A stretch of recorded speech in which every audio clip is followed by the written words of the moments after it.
Үстүздө жылдын 7-августунда банктарды лицензиялоо боюнча жобого өзгөртүүлөр киргизилген.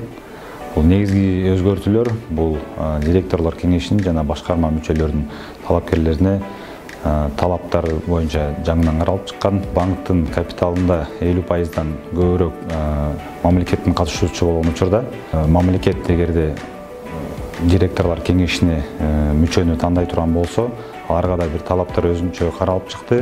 Мисалы үчүн ушул директорлор кеңешине мамлекеттин атынан квота, мамлекеттин квотасы деп коебуз. Ошону колдонуп, бир директорлор кеңешине мүчөсүн киргизсе болот. Азыркы учурда биз айткандай талаптарды биз кеңейттик. Бул эгерде банк же финансы тармагында, экономика же юридика чөйрөсүндө, ошондой эле маалымат технологиялар жагында жогорку билимге же болбосо тажрыйбасы болгон адамдар директорлор кеңешине кире алат. Өзүңүздөр билгендей, азыркы учурда банк системасы ушу санаа ириктештирүүгө абдан чоң салым кошуп жатышат. Ошол жакта өнүгүүлөр көп болуп атат.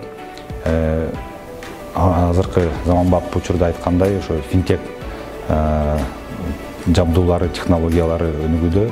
Ошондуктан биз ушул талаптарды да ичине кеңейткенбиз директорлор кеңешине. Ошондой эле башкарма мүчөсүнө дагы ушундай талаптар киргизилген. Ушу маалымат технологиялары жактан эгерде кандайдыр тажрыйбасы, акыркы 3 жылдын ичинде тажрыйбасы бар болсо, ушул адамдар дагы башкарма мүчөсү боло алат деген. 15 жыл болобу, 20 жыл болобу, эгерде ошондой тажрыйбасы болгон болсо, аны да биз көңүлгө алабыз.